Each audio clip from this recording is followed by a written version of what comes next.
Hey, so glad you're here. And yes, I really mean you. Not the version you present to the world, but you, just as you are, right now, with all your doubts, quirks, and maybe that tiny feeling of, I really should like myself more. Because that's exactly what this is all about. Self-love. Not that cheesy Instagram version with flowers and affirmation cards.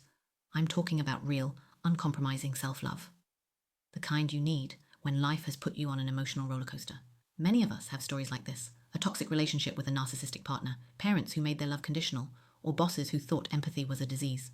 And at some point, you're sitting there, burned out, overwhelmed, and asking yourself, who am I really if I'm not trying to please everyone? The answer to that? Self-love. Not as an ego trip, but as a survival strategy. And sometimes it begins with a sentence in a book. Today I'm introducing you to 10 books that can not only inspire you, but truly transform you. So sit back and let's get started. Before we begin, a quick reminder. Self-love isn't a goal you can just tick off your to-do list. It's more like brushing your teeth. You have to do it every day, otherwise it'll eventually become unpleasant. These books aren't magic tricks, they're tools. They help you understand yourself better, recognize your boundaries, and reclaim the respect you deserve. Ready? Then let's dive in. Here they are. 10 helpful books on self-love, honest and to the point. These books shook me awake, recharged me, and put me right in the starting blocks to reclaim the building blocks of a healthy life that I had lost, like self-love, self-confidence, and self-respect. The numbering of the presented books does not represent a rating or ranking, but is simply for listing purposes. And here we go. I'm starting with the book The Gifts of Imperfection by Brené Brown. Brené Brown is like a wise friend who looks at you lovingly and says, stop trying to be perfect. No one believes you anyway. She talks about shame, courage, and authenticity, and she does it with so much heart that you feel both recognized and understood while reading. This book is like a deep hug. If you've ever felt like you weren't enough, read this, and then read it again. Brown shows how perfectionism limits our lives and how self-love, self-acceptance, and self-respect create new courage, authenticity, and greater connection.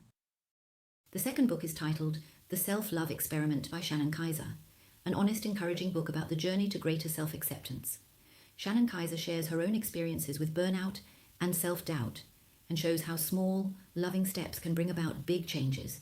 She teaches that self-love is not an achievement, but an attitude, patience, forgiveness, trust. A book like gentle coaching for your heart. And here comes book number 3, titled The Body is Not an Apology, The Power of Radical Self-Love by Sonia Renee Taylor.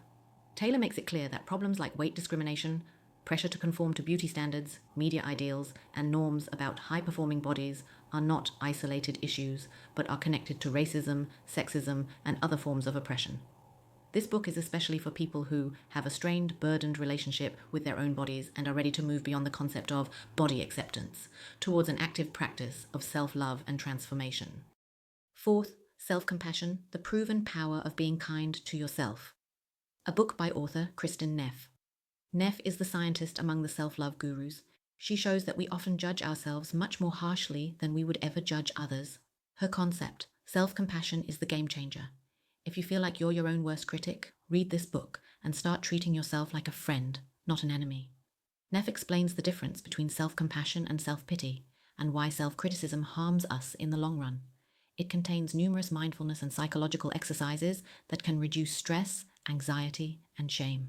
A very practical book for people who are too hard on themselves. Book number 5, The Mountain is You, Transforming Self-Sabotage into Self-Mastery by Brianna Wiest. The mountain is you. Yes, you. And no, that's not an insult. Brianna Wiest explains how inner blocks, old beliefs, and unresolved emotions cause us to sabotage our own goals. Not because we're stupid, but because we're afraid of growth. The book shows you how to recognize this inner resistance and transform it into strength. It explains step by step how to overcome self-doubt, fear, and procrastination to transform your inner mountain into strength, clarity, and self-confidence. Next up, I'm introducing you to Girl, Wash Your Face by Rachel Hollis, my 6th book on the list. Rachel Hollis is the friend who yells at you, stop comparing yourself to others. And you know she's right. She exposes the lies we tell ourselves and motivates you to take responsibility for your own happiness. No whining, no victim mentality. Instead, humor, honesty, and a whole lot of heart. If you need a motivational boost, this is the book for you. And here comes book number 7, Untamed by Glennon Doyle. If this book were a person, it would be wild, smart, and absolutely honest.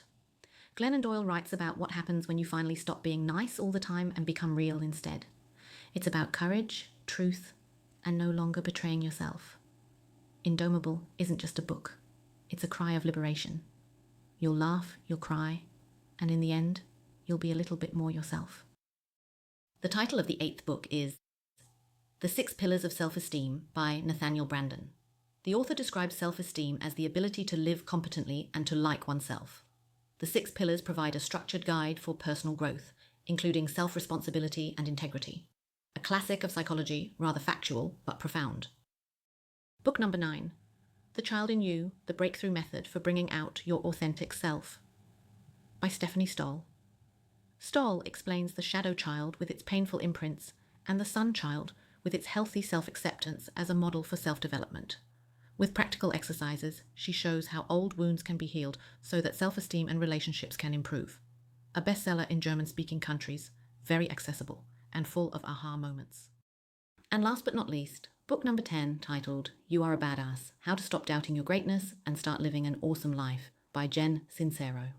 This book is your friendly but very firm kick in the pants to finally stop sabotaging yourself. You'll learn to rediscover your inner superhero, who is already there, buried under a mountain of doubt, guilt, and I'm not good enough bullshit.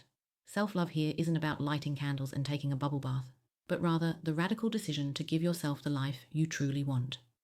Jen shows you how to unplug your inner critic, give your courage a high five, and finally allow yourself to dream big and live big. In short, you stop hiding and start being the badass version of yourself you've always been. So that was our little self-love tour. Maybe you smiled a little, or maybe you thought, oh crap, that's exactly me. And you know what? That's good, because self-love begins right there. When you look at yourself honestly, without judging yourself. So pick up a book today, or 2, or just 5 minutes to remind yourself that you are already enough. No ifs, ands, or buts. And because self-love isn't just something you read about, it's something you feel, here's the perfect musical accompaniment. You'll see the link to my playlist of 10 songs about self-love in the top right corner. Click on it. Why? Because music goes deeper. Music reaches where words sometimes fail. Straight to your gut, to that part of you that immediately starts dancing inside, even if you're feeling small otherwise. And no, this isn't a light candles and everything will be alright playlist, but rather it contains tracks that remind you how amazing you truly are, especially when you've forgotten it.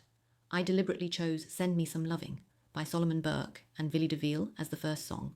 The plea in the song, Send Me Some Love, can also be directed at yourself, allowing you to do what you often demand of others, but can't manage yourself. So, try it. Send yourself some love. Turn up the bass, quiet your doubts, and pretend you're already the main character in your favorite song.